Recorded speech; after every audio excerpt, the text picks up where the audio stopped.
Bonjour, c'est Floriane du blog Parents Naturellement.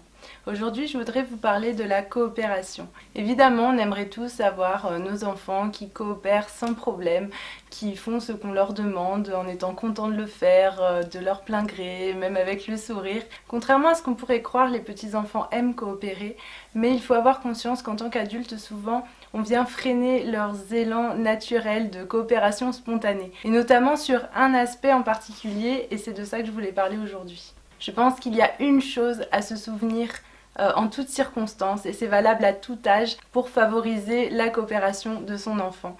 Et c'est le fait de lui demander les choses avec douceur et respect. Alors ça paraît bête dit comme ça paraît peut-être évident, mais en pratique faites bien attention. En tant qu'adulte, on a vraiment tendance à demander les choses par des injonctions, et quand quelque chose ne va pas, qu'on veut demander par exemple à l'enfant d'arrêter de faire quelque chose, on a tendance à utiliser un ton de réprimande. Et du coup, ces manières-là de communiquer ne favorisent pas du tout la coopération et on se retrouve souvent face à des enfants qui vont résister et après ça va être compliqué. En fait, c'est assez évident au final. Si mon mari me demande « tu mets la table ?»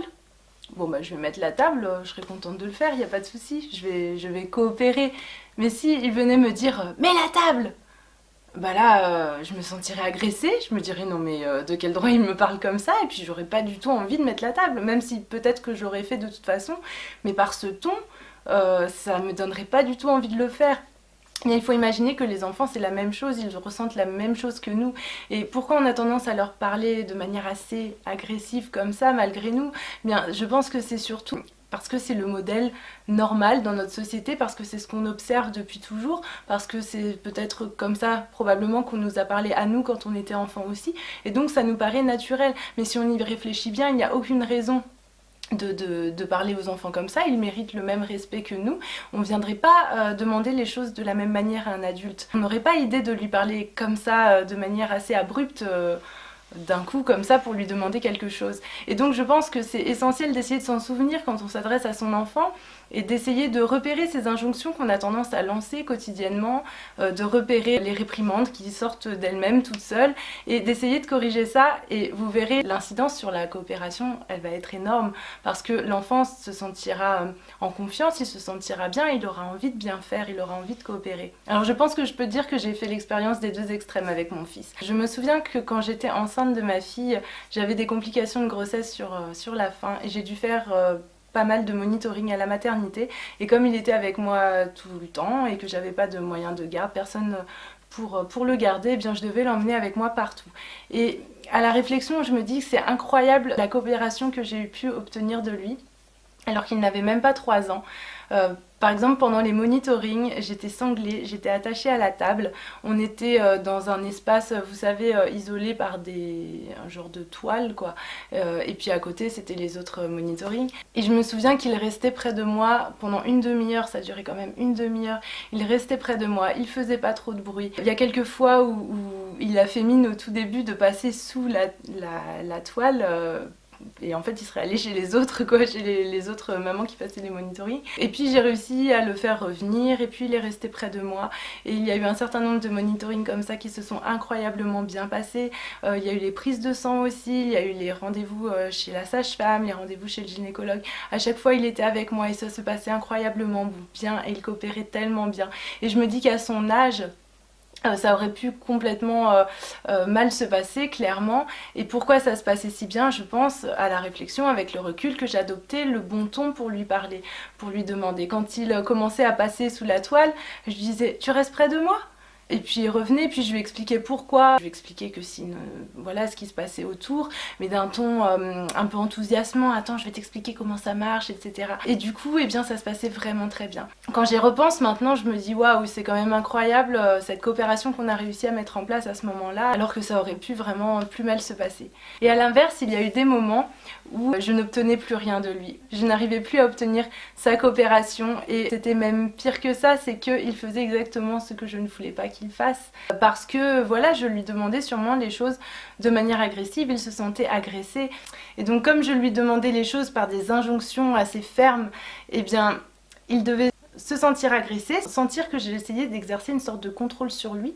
Il ne supportait pas ça et donc, comme pour me prouver que je ne pouvais pas avoir de contrôle sur lui, il faisait exactement l'inverse, exactement ce que je voulais pas qu'il fasse en me regardant bien dans les yeux, les genres de situations vraiment difficiles à vivre en tant que parent. Et en fait après j'ai compris que c'était ça, le problème venait de moi, le problème venait de la manière dont je lui demandais les choses. Et si je lui avais demandé de manière totalement respectueuse, on n'en serait pas arrivé là. Si je lui avais demandé juste de la même manière que moi j'aime qu'on me demande les choses, on n'en serait pas arrivé là. Il y a une phrase très intéressante je trouve dans le livre La discipline positive de Jen Nelson. Elle parle justement des enfants qui ont tendance à faire exactement l'inverse de ce qu'on leur demande lorsqu'on leur demande de manière trop autoritaire, et elle explique la logique de l'enfant, c'est je vais faire exactement l'inverse pour leur prouver qu'ils ne peuvent pas avoir de contrôle sur moi. Et c'est exactement ça. En observant mon fils, j'ai compris que c'était exactement ce message-là qu'il essayait de me faire passer. En demandant les choses de manière trop autoritaire, avec des injonctions fermes, et bien voilà le résultat que j'obtenais. Donc tout ce qui conduit à ça, vous savez, c'est les sourcils qui se froncent, le ton un peu autoritaire, le ton ferme, on hausse la voix, etc. Oui, il y a eu des moments où à la maison j'étais un peu à bout, et donc du coup j'avais tendance à partir là-dedans, malgré moi bien sûr, et voilà le résultat. Je me suis bien rendu compte que c'était vraiment pas une manière d'obtenir un esprit coopératif. Il s'est passé une chose aussi à un moment donné qui m'a fait réfléchir à tout ça. Mon fils avait tendance parfois à faire beaucoup de bruit et donc forcément voilà, c'est assez énervant quand ça se répète surtout. Et puis j'avais pris cette mauvaise habitude à force, donc c'était pas le cas dès le départ, j'étais patiente au début, puis au bout d'un moment, petit à petit, la mauvaise habitude s'est instaurée. J'avais tendance à lui dire chut, avec les sourcils froncés, ou à lui dire c'est trop fort, tu fais trop de bruit, chut, chut. Et bien sûr, il n'arrêtait pas du tout, et voire il faisait plus fort, donc ce que j'expliquais avant. Et puis un jour, ce qui m'a fait réfléchir à ça, c'est que je chantonnais dans mon coin, voilà, et puis ça le gênait. Et là il m'a regardé, il a froncé les sourcils, il a fait chut, c'est trop fort. Exactement de la manière dont moi je m'adressais à lui.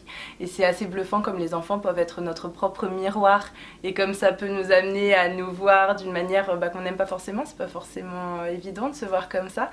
Et j'ai pris conscience que voilà, cette expression, ce ton, il ne les avait pas inventés. Il était en train de reproduire exactement la manière dont je lui parlais dans ces moments-là. Et qu'est-ce que j'ai ressenti quand il s'est adressé à moi de cette manière-là? Eh bien je me suis sentie très agressée et j'avais pas du tout envie de m'arrêter de chanter.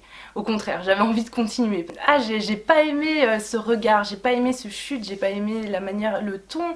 Vraiment, ça m'a marqué. Et puis bien sûr après j'ai eu un sursaut en réalisant que c'était de cette manière-là que je m'adressais à lui. Et donc depuis, j'ai fait bien plus attention et quand un bruit me dérangeait, je retournais à mes bonnes habitudes d'avant, à lui dire plutôt ah, tu peux faire une plus petite voix, ou ah, c'est un peu fort, tu sais, là j'essaie de me concentrer sur quelque chose. Il y a bien d'autres choses qui peuvent jouer pour inviter les enfants à coopérer, mais pour moi ça c'est vraiment la règle de base. C'est le socle avant tout le reste. Après il y a des petites astuces, les choix fermés, les questions de curiosité, etc.